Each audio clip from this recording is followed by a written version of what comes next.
मैं बात कर रहा हूं आर्टिफिशियल इंटेलिजेंस की। इस एआई की क्रांति के युग में सर, जहां अमेरिका के पास अपना chat GPT, Gemini, Anthropic, Grok जैसे इंडिजीनियस मॉडल्स हैं, वहीं चाइना ने डीप सीक जैसा सबसे ज्यादा क्षमता वाला और सबसे कम लागत से बना एआई मॉडल तैयार कर लिया है। लेकिन इस एआई के युग में सर भारत कहां है? क्या भारत इस युग में पिछड़ता जा रहा है? क्या भारत अपना जनरेटिव एआई मॉडल नहीं बना पाएगा? वर्ष 2010 से लेकर 2022 के बीच में दुनिया में जितने एआई पेटेंट्स रजिस्टर हुए उसका 60% हिस्सा यूएस ने हासिल किया और 20% चाइना ने। दुनिया की 5वीं सबसे बड़ी अर्थव्यवस्था भारत ने मात्र आधा प्रतिशत ही हासिल किया। सर, यह बात तो सत्य है कि यूएस और चाइना के पास एआई में एक हेड स्टार्ट है 4-5 साल का, लेकिन वो इसलिए है क्योंकि उन्होंने अपने रिसर्च में, एकेडमिया में और एआई डेवलपमेंट में निवेश किया। सर, भारत की बहुत बड़ी आबादी एआई के वर्कफोर्स का हिस्सा है। बताया जाता है कि एआई की कुल वर्कफोर्स का 15% हिस्सा भारतीयों से बनता है सर, जहां 4.5 लाख भारतीय एआई प्रोफेशनल्स के तौर पे फॉरेन कंट्रीज में काम कर रहे हैं।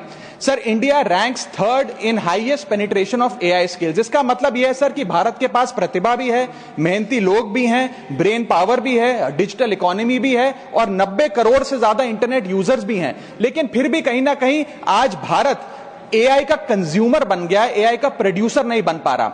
सर, ओपन एआई के फाउंडर सैम ऑल्टमैन से जब भारत की एआई पोटेंशियल के बारे में पूछा गया तो उन्होंने भारत को नकारते हुए कहा कि भारत का एआई पोटेंशियल पूरी तरीके से होपलेस है, यानी कि निराशाजनक है। आज समय आ गया सर कि हम उन्हें जवाब दें और भारत इस एआई के युग में एआई प्रोड्यूसर बने, ना कि एआई कंज्यूमर। इसके लिए सर कई कदम उठाने होंगे। सबसे पहले हमें इंडिजीनियस एआई चिप्स बनाने होंगे, इंडिजीनियस चिप मैन्युफैक्चरिंग भारत में इजाद करनी होगी। इसी के साथ साथ सर हमें एक डेडिकेटेड एआई इंफ्रा फंड तैयार करना होगा, एआई रिसर्च ग्रांट्स देने होंगे, एआई टैक्स ब्रेक्स देने होंगे और टैलेंट माइग्रेशन रोकना होगा ताकि भारत का टॉप टियर एआई टैलेंट और देशों में जाकर काम ना करे बल्कि भारत में काम करे।